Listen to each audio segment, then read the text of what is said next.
In museums across the world, there are thousands of ancient Egyptian jars sitting quietly in glass cases. They have animal heads. They are beautifully made. They are, in many cases, completely empty. Not because they were looted, not because the contents decayed. Empty on purpose, sealed with nothing inside, placed in tombs as if they contained something precious, and they did not. This is strange, because these jars were designed for one of the most specific and intimate purposes in all of ancient history. Each one was made to hold a piece of a human being, a liver, a stomach, a pair of lungs. Each organ belonged to a different god. Each god had a different face. The system was precise, theological, obsessive. And then, at some point, Egyptians stopped putting anything in them. The jars remained. The ritual remained. The gods on the lids remained. But the organs were somewhere else entirely. Why does a civilization that spent 3,000 years perfecting the art of preservation suddenly start preserving nothing and keep going through the motions anyway? That is the question this jar carries. To understand the jars, you have to understand what Egyptians believed happened after death. The body was not a shell. It was not something to be left behind. In Egyptian belief, a person was made of several distinct parts. The physical form, the life force, the name, the shadow, the soul that could travel, the soul that stayed. Most of these parts needed the body to return to. If the body was gone, they had nowhere to go. This is why mummification exists. Not as a ritual for the living, as a practical necessity for the dead. The process took 70 days. Priests worked in specific sequences. Certain organs were removed first, not because they were unimportant, but because they would decay fastest and damage the body from the inside. They had to be taken out, preserved separately, and kept close. The stomach, the intestines, the lungs, the liver, these four. Each one removed, each one treated with natron, a naturally occurring salt that draws out moisture and stops decay. Each one wrapped in linen, each one placed in its own container, which was then sealed and placed in the tomb alongside the body. The containers were the Canopic jars. The canonical set was always four. 4 jars, 4 organs, 4 gods.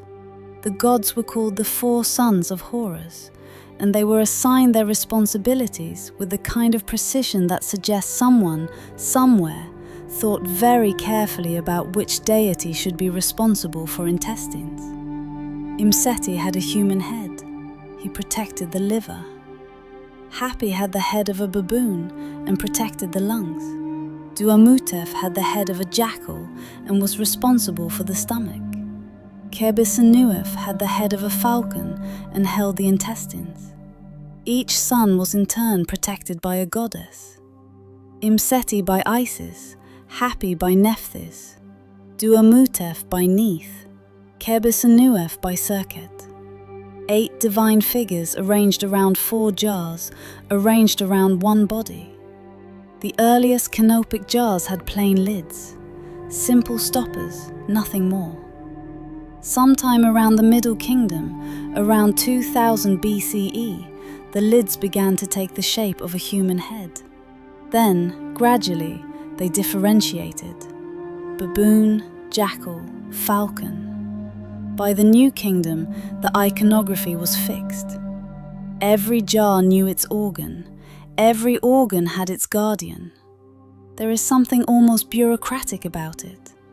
The afterlife, organized. Here is what the Egyptians did not preserve. The brain. A hook was inserted through the nostril. The tissue was broken up. The contents of the skull were drained out, sometimes in pieces, sometimes liquefied, then discarded. To the Egyptians, the brain was not the seat of thought or feeling or identity. It was filler, biological padding that kept the skull from collapsing. Nothing essential lived there. The heart was different. The heart stayed inside the body, always. It was the one organ that was never removed, never placed in a jar.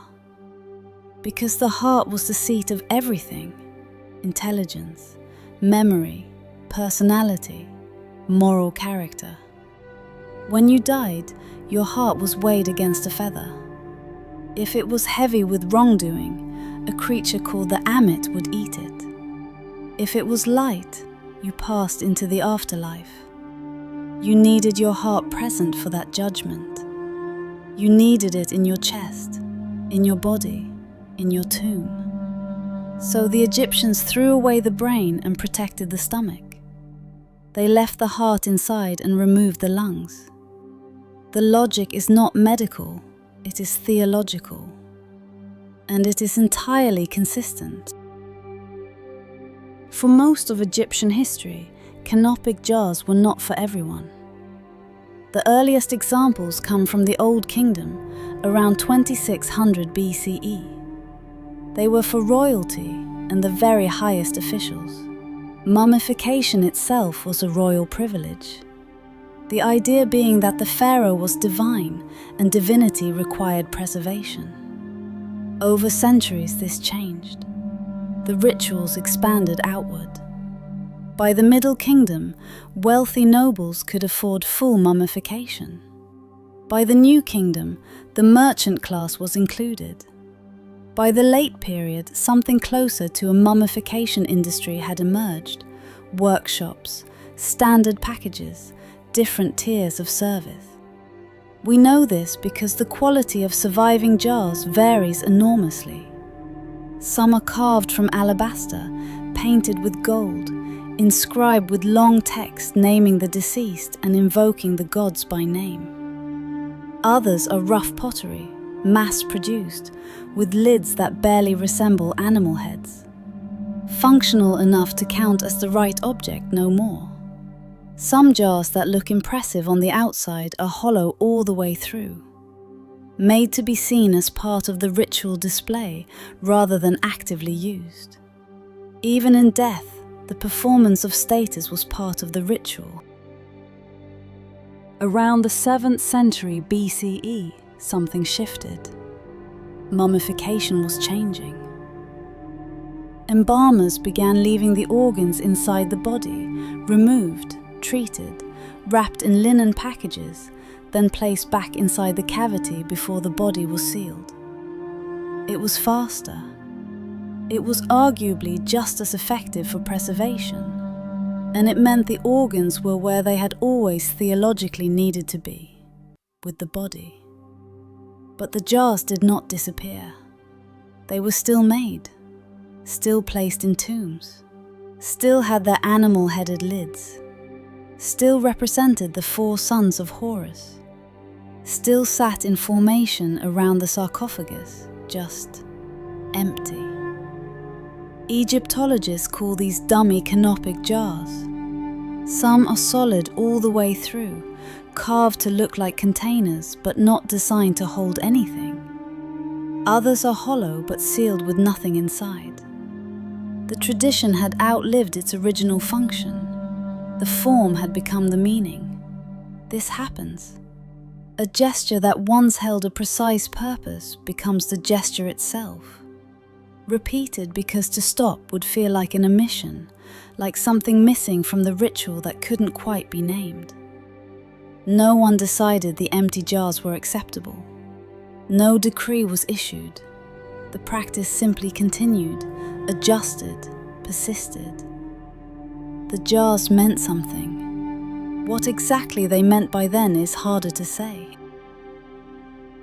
There is a canopic jar in the Metropolitan Museum of Art that belonged to a woman named Nebet.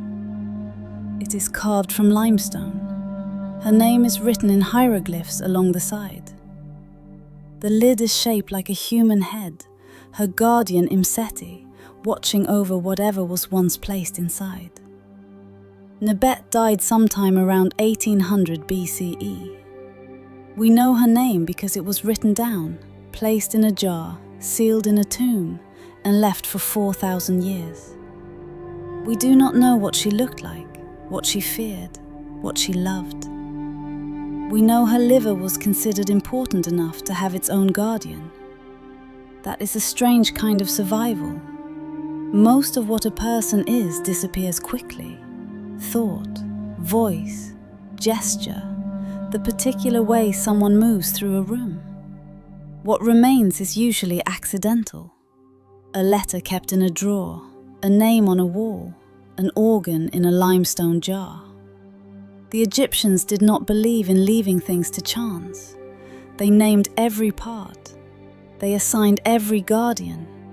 They built a system so complete that even centuries later, when the organs were no longer placed inside, the jars remained, holding the shape of the intention, if not the thing itself. Some part of Nebet is in that museum. Not her liver, her name, her jar. The fact that someone thought she was worth the trouble, that is kept.